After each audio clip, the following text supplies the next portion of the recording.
किसी भी पर्सन को अरेस्ट करने के लिए वारंट का होना बहुत ज़रूरी होता है। ये समझ लीजिए एक जनरल रूल है।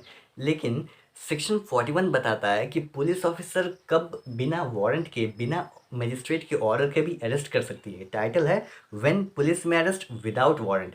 तो सेक्शन 41 10 सिचुएशन मेंशन करता है कि ये 10 सिचुएशन होगा, मतलब 10 सिचुएशन में से कोई भी सिचुएशन होगा तो पुलिस ऑफिसर बिना वारंट के उस पर्सन को अरेस्ट कर सकती है।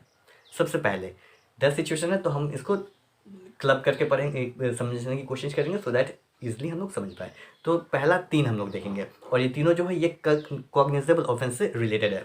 कॉग्निजेबल ऑफेंस से पहला, अगर पुलिस ऑफिसर के सामने कोई भी आदमी, कोई भी पर्सन कॉग्निजेबल ऑफेंस कमिट कर देता है तो पुलिस ऑफिसर उसे अरेस्ट कर सकती है। हो गया। दूसरा, किसी पर्सन के अगेंस्ट में इन्फॉर्मेशन मिला है कि उसने कॉग्निजेबल ऑफेंस कमिट किया है और उस कॉग्निजेबल ऑफेंस का जो सज़ा है वो 7 साल से कम का है या एक्सटेंड करके 7 साल मैक्सिमम हो सकता है तो पुलिस ऑफिसर उसे अरेस्ट कर सकती है। ये दूसरा सिचुएशन है। लेकिन ये तो मोटा मोटी हो गया, इसमें और भी डिटेल में है जो कि जानना एज ए लॉ स्टूडेंट ज़रूरी है। तो आइए इसी को भी देखते हैं डिटेल वाला। तो 7 साल में किसी भी, ये 7 साल से कम वाला प्रोविज़न जो है इसको बता रहे कॉग्निजेबल ऑफेंस में, तो किसी भी पर्सन के अगेंस्ट में 3 चीज़ हुआ है। 3 चीज़ क्या?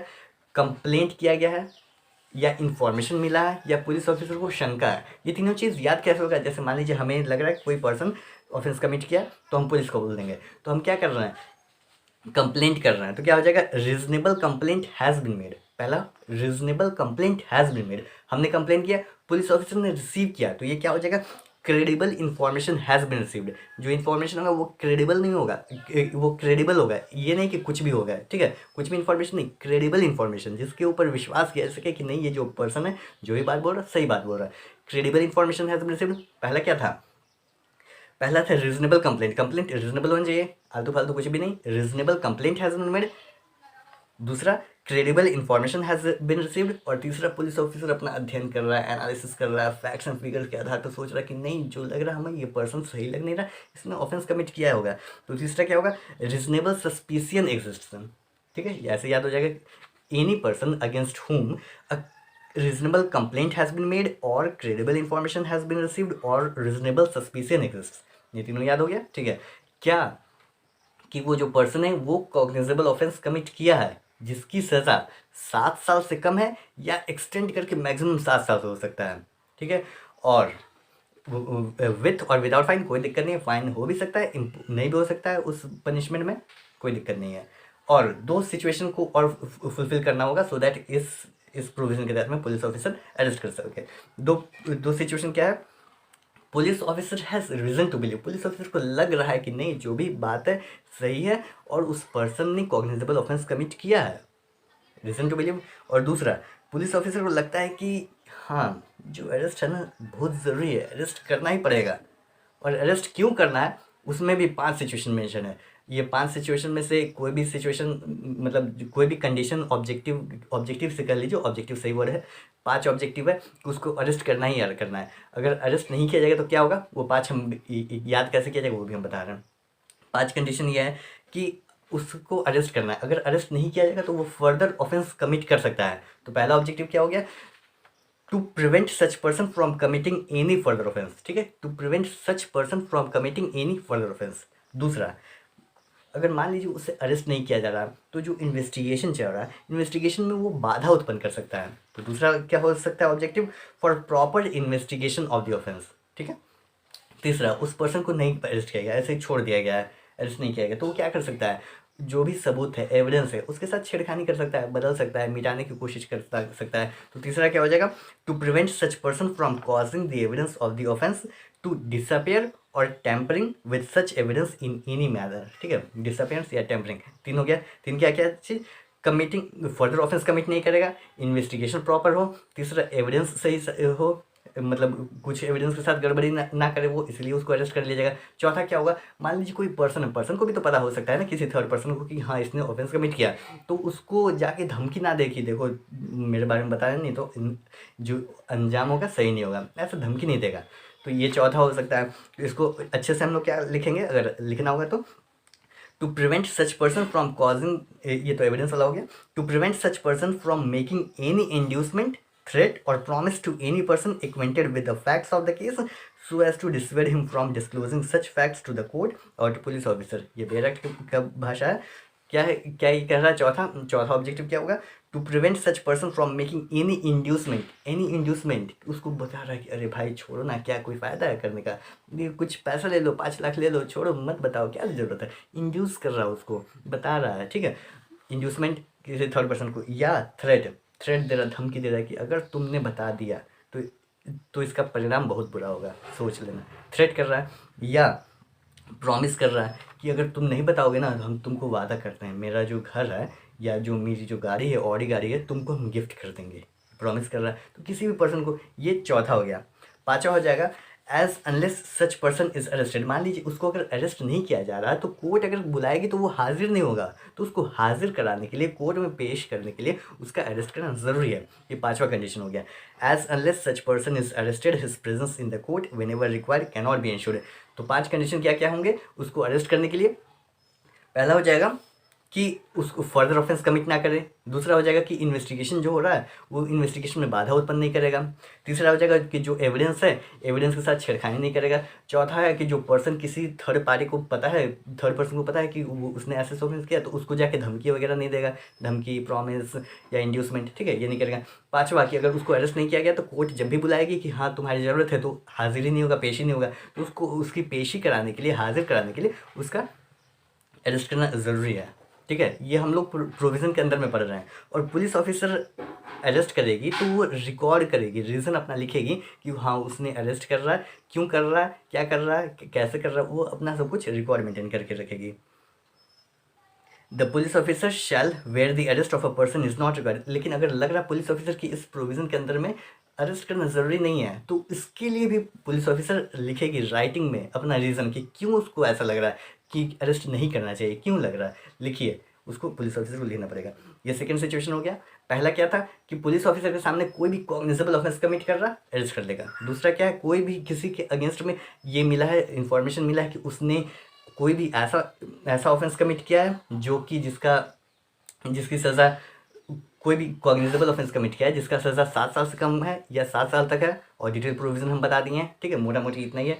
तीसरा कि किसी भी पर्सन के अगेंस्ट में ये इन्फॉर्मेशन मिला है, क्रेडिबल इन्फॉर्मेशन मिला है कि उसने कॉग्निजेबल ऑफेंस कमिट किया है और उसकी सज़ा 7 साल से ऊपर है, इम्प्रिजनमेंट 7 साल से ऊपर है, यहाँ तक कि डेथ का भी हो सकता है, विथ और विदाउट फाइन। फाइन हो भी सकता है, नहीं भी हो सकता है, कोई दिक्कत नहीं है, 7 साल से ऊपर का। तो 3 हो गया हम लोग का सिचुएशन, ये तीनों कॉग्निजेबल ऑफेंस से डील करता है, ऐसे याद हो गया। अब चौथा पे हम लोग आते हैं।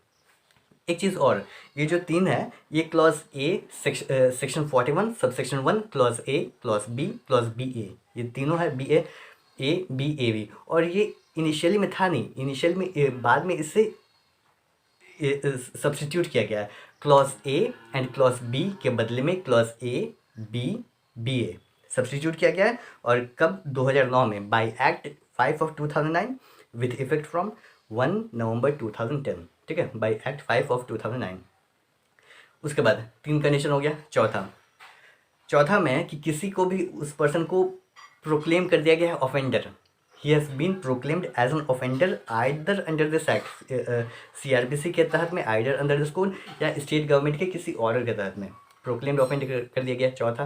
पाँचवा, प्रोक्लेम्ड ऑफेंडर उसे कर दिया गया, ठीक है। पाँचवा, जिसके पास स्टोलन प्रॉपर्टी पाया गया, अगर स्टोलन प्रॉपर्टी पाया जाता है किसी के भी पास में, तो प्राइमा फेसाई वो ऑफेंस नहीं है, क्योंकि हो सकता है वो बेचारा इनोसेंट हो, कोई पर्सन आया, उसने चोरी करके लाया सामान और आपको दे दिया कि हाँ भाई ये थोड़ा पकड़ लो, तो आपके पास वो स्टोलन प्रॉपर्टी है, लेकिन आपको जानकारी नहीं है उसका, तो वो स्टोलन प्रॉपर्टी है, तो आप तो निर्दोष हैं, आपको कोई वो नहीं है। लेकिन मान लीजिए जिसने चोरी किया और उसके पास स्टोलन प्रॉपर्टी पाया गया, और ये भी आशंका है, सस्पिशियन है कि उसने कोई ऑफेंस ज़रूर कमिट किया होगा इस स्टोलन प्रॉपर्टी के संदर्भ में, कनेक्शन में। ऑफेंस क्या हो सकता है? थेफ्ट हो सकता है, हाउस ब्रेक हो सकता है, ट्रेसपास होता है, कोई भी ऑफेंस हो सकता है, ठीक है, हो सकता है। तो हमारा पाँचवा क्या है? In whose possession anything is found which may reasonably be suspected to be stolen property and who may reasonably be suspected of having committed an offense with reference to such thing, ठीक है, offence भी commit किया है ये। अब 5 हो गया हम लोग का। 6 और 7, 2 साथ में ले चलेंगे, 6 और 7, ठीक है। 6 और 7 2, ये दोनों आप इसको ऐसे याद कर सकते हैं कि ये दोनों बात करता है आर्म्ड फोर्सेस के रिगार्डिंग, आर्म्ड फोर्सेस के रिगार्डिंग। तो छठा छठा क्या कह रहा है, छठा कंडीशन कि कोई भी पुलिस ऑफिसर अपना ड्यूटी कर रहा है तो उसकी ड्यूटी में बाधा उत्पन्न कर रहा है कोई पर्सन, ठीक है, इन्हें बाधा उत्पन्न कर रहा है या उसकी लॉफुल कस्टडी में है तो भाग गया या भागने की कोशिश कर रहा है, तो भी पुलिस ऑफिसर बिना वारंट के उसको अरेस्ट कर सकती है। छठा हो गया। सातवां ये है कि यूनियन ऑफ इंडिया के आर्म्ड फोर्सेस से, यूनियन ऑफ इंडिया के आर्म्ड फोर्सेस से कोई भी पर्सन डिजर्टर है तो उसे बिना वारंट के अरेस्ट किया सकता है। 7 हो गया। बाकी बचे हमारे 3, तो 3 को हम लोग क्लब करके साथ में पढ़ेंगे। ये है 7 हो गया। 8वां में ये है कि किसी भी पर्सन के अगेंस्ट में वही 3 चीज़ फिर से हम लोग आएगा, against whom a reasonable complaint has been made और credible information has been received और रीजनेबल सस्पिशन एग्जिस्ट, कि उसने इंडिया के बाहर कोई ऐसा ऑफेंस कमिट किया है जो कि अगर वही एक्ट, सेम एक्ट इंडिया में कमिट किया जाएगा तो उससे ऑफेंस माना जाएगा, तो उसे अरेस्ट कर लिया जाएगा। उसके बाद 9वां, अगर कोई पर्सन रिलीज्ड कन्विक्ट है और सेक्शन 356 सीआरपीसी के सेक्शन 356 सबसेक्शन 5 के तहत में कोई भी रूल बनाया गया है और उस रूल का ब्रीच करता है वो रिलीज्ड कन्विक्ट, तो उसे अरेस्ट कर लिया जाएगा। सेक्शन 356 है क्या, उसका टाइटल बोलता है order for notifying address of previously convicted offender, ठीक है, एड्रेस के रिगार्डिंग में बात करता है प्रीवियसली ऑफेंडर जो है। फिर 10वां लास्ट कंडीशन ये है कि जिसके अगेंस्ट में रिक्विजिशन आया है, पुलिस ऑफिसर को किसी दूसरे पुलिस ऑफिसर ने रिक्विजिशन भेजा है, रिक्विजिशन ओरल में भी हो सकता है, रिटन में भी हो सकता है, for whose arrest any requisition whether written और oral has been received from another police officer. अब प्रोवाइजो क्लॉज क्या है, provided that the requisition specifies, requisition में बताता है कि किस पर्सन को अरेस्ट करना है, क्या ऑफेंस उसने कमिट किया है, ठीक है, and it appears therefrom that the person might lawfully be arrested without a warrant, बिना वारंट के अरेस्ट किया जा सकता है, पुलिस ऑफिसर को लगता है तो उसे अरेस्ट कर सकता है। ये हमारा 10 कंडीशन हो गया। अब एक चीज़ और प्रोवाइजो क्लॉज है कि देखिए किसी भी पर्सन को जो नॉन कॉग्निजेबल ऑफेंस कमिट किया है उसे बिना वारंट के अरेस्ट नहीं किया जा सकता है। नॉन कॉग्निजेबल ऑफेंस कमिट किया तो मजिस्ट्रेट का वारंट या ऑर्डर चाहिए होगा अरेस्ट करने के लिए, लेकिन सेक्शन 42 एक्सेप्शन है इस बात का। सेक्शन 42 मेंशन करता है कि बिना वारंट के भी अगर किसी ने नॉन कॉग्निजेबल ऑफेंस कमिट किया तो बिना वारंट के भी अरेस्ट कब किया जा सकता है। Subject to the provisions of section 42, no person concerned in a non-cognizable offence or against whom complaint has been made, credible information has been received, or reasonable suspicion exists of his having so concerned shall be arrested except a warrant or order of a magistrate. I hope हम एकदम अच्छे से अपने कोशिश की है समझाने का। और ये जो सेक्शन है सेक्शन 41 काफ़ी इंपॉर्टेंट है, बिहार जुडिशरी में मेंस में पूछा भी गया हुआ है, प्रीवियसली पूछा जा चुका है सेक्शन 41 का कि बताइए कंडीशन व्हेन पुलिस में अरेस्ट विदाउट वारंट, बिना केस लॉ का हम बता दिए। बेयर एक्ट का प्रोविज़न पढ़िएगा तो थोड़ा सा फर्स्ट टाइम में थोड़ा सा कन्फ्यूजन लगेगा, लंबा भी लगेगा, लेकिन हम एकदम अच्छे से कोशिश किए कि एक एक प्रोविज़न डिटेल में और कैसे याद किया जाए क्लब करके एक साथ आपको अच्छे से बता चुके हैं। आई होप सब कुछ क्लियर हो गया होगा। अगर इन कोई भी डाउट हो, कोई भी दिक्कत होगा तो आप हमें कमेंट करके बता सकते हैं। मिलते हैं नेक्स्ट वीडियो में। Thanks for watching. जय हिंद।